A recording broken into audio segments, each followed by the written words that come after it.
Salut à tous, aujourd'hui épisode numéro 968 de l'After Zappimage. On va débuter avec le programme de folie pour cette semaine de football. Évidemment, retour de la Ligue des Champions, mais il y aura aussi d'autres matchs assez sympas avec notamment l'Europa League et puis des affiches très intéressantes, notamment ce week-end. Donc vraiment une très très belle semaine de football. On va se régaler, ça démarre dès ce soir avec donc le grand retour de la Champions League.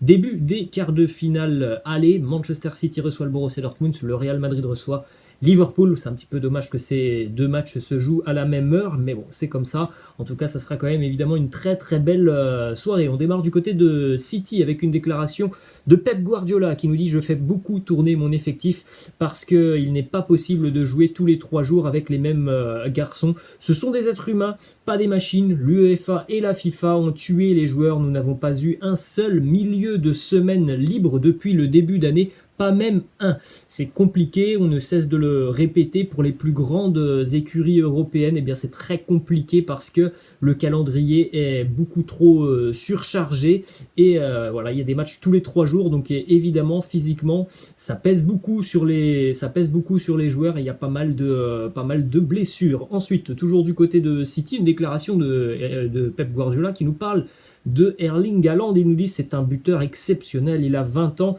mais les chiffres parlent d'eux-mêmes. Il peut marquer pied droit, pied gauche, en contre, dans la surface, de la tête. Même un aveugle se rendrait compte que c'est un joueur fantastique. Ça, c'est aussi évidemment un petit appel du pied de Pep Guardiola pour Erling Haaland. On sait que City recherchera peut-être un nouvel attaquant sur le mercato estival. Donc évidemment, Erling Haaland pourrait être l'une des cibles des Citizens, hein, surtout que l'on sait que le papa de Erling Haaland a déjà porté le maillot de Manchester City. Ensuite, une déclat de Zlatan Ibrahimovic qui valide complètement Erling Haaland. Il nous dit: ça sera la prochaine superstar du football mondial. J'aime son style, sa façon de jouer et sa façon de parler. Il a une bonne personnalité, il dit quelque chose et il le fait sur le terrain. C'est comme ça que devrait être un joueur de football. Je l'aime beaucoup. Ensuite, on continue du côté du Real Madrid, le Real qui reçoit donc Liverpool ce soir. Premièrement, on regarde le groupe madrilène pour la réception des Reds avec notamment le retour de Fede Valverde. En revanche, absence, hein, c'était prévisible, absence pour Eden Hazard.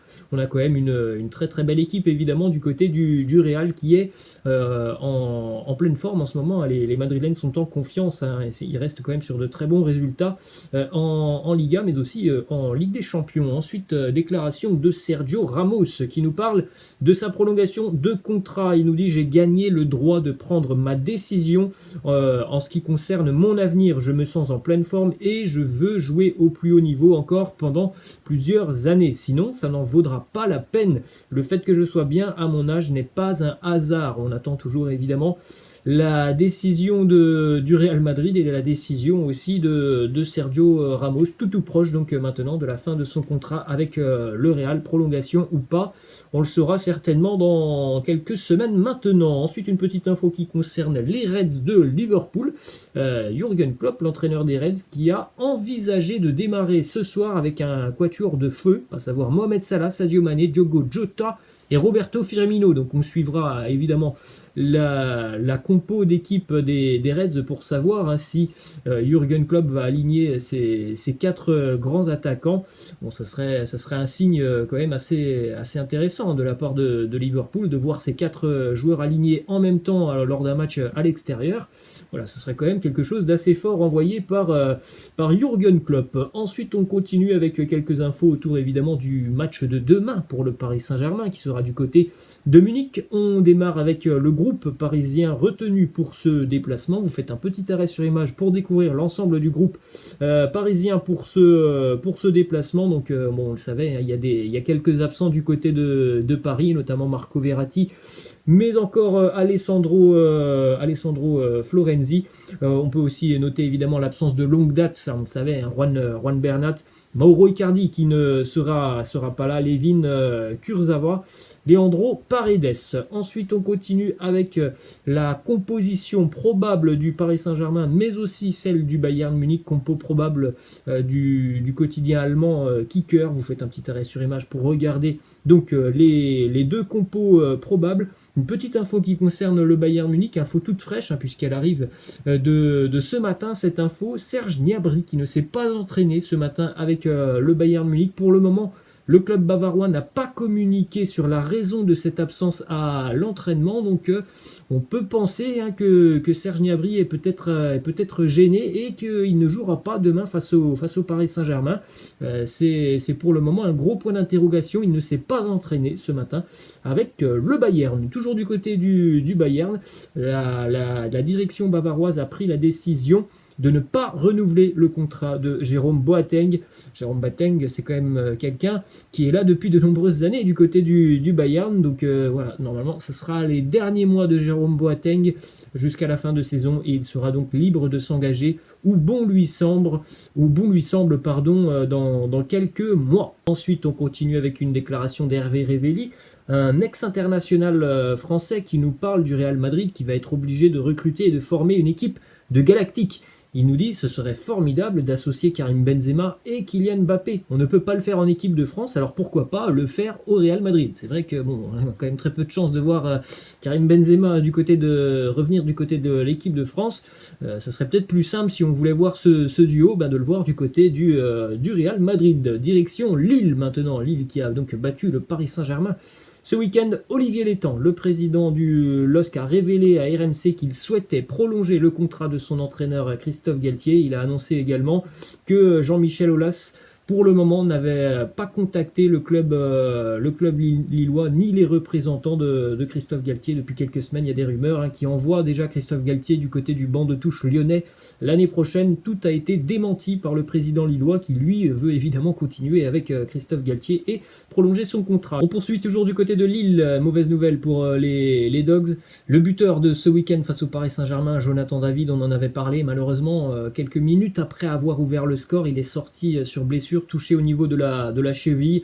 Le LOSC a communiqué sur cette blessure. Il va rater une grande partie de la fin de saison du côté d'Illois. On espère quand même le voir revenir sur les dernières journées. En tout cas, on parle quand même d'une absence d'environ un mois pour Jonathan David. Gros coup dur quand même pour le LOSC. Ensuite, direction l'Espagne, la course au titre totalement relancée en Liga avec la défaite de l'Atlético ce week-end et puis la victoire du Barça hier. Regardez le classement, 66 points pour l'Atlético, 65 pour le Barça, 63 pour le Real Madrid. Et on rappelle une nouvelle fois que ce week-end, on aura donc le Classico entre le Real et le Barça et que dans le même temps, l'Atlético aura un déplacement hyper compliqué. Du côté du Betis Séville, deux petites infos du côté de l'Atlético. Double déclaration de Diego Simeone qui premièrement nous dit « Cela n'arrive pas à cause des nerfs. Pouvoir mieux jouer, être une unité forte. Je ne pense pas que ce soit une question de nerfs. Nous devons trouver un moyen pour que les garçons soient aussi bons qu'ils l'étaient lors de la première moitié de la saison. » Autre déclaration de Diego Simeone sur l'un de ses choix ce week-end à Séville. La sortie de Renan Lodi après seulement 33 minutes de jeu. Il nous dit « Quand un entraîneur décide de faire un changement à la 30e minute, pour moi, c'est qu'il s'est trompé dans la manière de répondre à ce qu'il cherchait sur le terrain. » On en avait parlé hier, la compo d'équipe de Diego Simeone. Malheureusement, son choix tactique n'a pas été payant du côté de Séville. L'Atlético a été noyé pendant les 30 premières minutes de jeu par le FC Séville, donc il a opéré ce changement. La sortie de Renan Lodi au bout d'une demi-heure de jeu. Résultat donc du Barça hier qui s'impose dans la douleur, mais une victoire ô combien importante pour les Catalans qui reviennent tout proche de l'Atlético Madrid. Victoire à la 90e minute grâce à l'homme en forme du Barça, ou en tout cas l'un des hommes en forme du Barça, Ousmane Dembélé, buteur à la 90e d'une très belle volée du gauche, alors que le Barça a beaucoup tenté sur ce match, a eu aussi pas mal de bonnes situations sans trouver le chemin des filets. Et puis voilà quand même l'abnégation, le mental des Catalans. Une victoire à la 90e minute qui fait évidemment beaucoup de bien au classement pour les Catalans. Une déclaration de Ronald Koeman sur Ousmane Dembélé. Il nous dit « J'aimerais que Ousmane reste avec nous la saison prochaine. C'est un joueur très important. Il l'a montré avec ce but. Son évolution cette saison est très bonne. La clé, c'est qu'il s'est amélioré physiquement et qu'il a pu enchaîner beaucoup de matchs d'affilée. On le dit déjà depuis quelques semaines, voire quelques mois maintenant. Voilà, c'est un nouveau Ousmane Dembélé que l'on a depuis quelques temps maintenant. Il est régulièrement décisif. C'est un garçon qui physiquement a l'air pour le moment d'être au top, alors que l'on sait que depuis quelques années c'est un garçon qui a quand même beaucoup de problèmes. Donc on a un joueur qui est vraiment performant pour le Barça. Donc évidemment du côté catalan on envisage de conserver Ousmane Dembélé, et c'est bien logique puisqu'il il fait tout simplement de très bonnes choses sur le terrain. Ensuite, autre déclat de Ronald Koeman sur ce match, il nous dit: nous avons joué en dessous de notre niveau aujourd'hui, nous avons beaucoup perdu le ballon. C'est vrai que voilà, c'était pas le meilleur Barça de l'année, mais comme on l'a dit, cette victoire elle était importante à aller chercher. Ils l'ont fait à la 90e, les Catalans. C'était voilà un match retour de sélection, donc voilà, c'était pas le grand Barça que l'on pouvait voir déjà depuis quelques semaines, voire quelques mois maintenant. Mais la victoire, elle est très importante pour les Catalans. On poursuit toujours du côté de Barcelone avec une info qui arrive du quotidien très sérieux ESPN, qui annonce que Ronald Koeman insiste toujours en interne pour l'arrivée de Memphis Depay, et il devrait même obtenir gain de cause. Donc on se dirige quand même vers une arrivée de Memphis du côté de Barcelone. Direction de l'Angleterre maintenant, avec une altercation qui aurait éclaté lors de l'entraînement des Blues de Chelsea hier entre le gardien Kepa Arrizabalaga et le défenseur allemand Antonio Rüdiger après un tacle à retardement de ce dernier. Les deux joueurs ont dû être séparés par leur coéquipier à la fin de la séance. Rüdiger s'est excusé. Une déclaration aussi de Marcos Alonso par rapport à cet épisode. Il nous dit: ça montre le niveau de compétition qui est dans l'équipe, la faim qu'on montre même sur le terrain d'entraînement, et c'est très très bon pour toute l'équipe. Ensuite, du côté de Manchester United, on en parlait hier, ce gros coup dur pour Anthony Martial. Du côté des Mancuniens, on espère quand même, pourquoi pas, un retour en toute fin de saison pour Anthony Martial, depuis que l'on a appris qu'il était quand même touché assez sérieusement au niveau du genou. On pensait que Anthony Martial pourrait même rater l'Euro du côté de Manchester. On pense quand même que Martial pourrait revenir un petit peu comme Jonathan David pour les dernières journées de Premier League, et donc pourrait être disponible pour l'Euro. Ensuite, résultat important hier en Premier League, la victoire de West Ham qui s'impose 3-2 du côté de Wolverhampton. Les Hammers qui font une très bonne opération au niveau du classement, on va le voir dans quelques instants. Un but encore une fois pour Jesse Lingard, but pour Pablo Fornals, un but aussi pour Jared Bowen.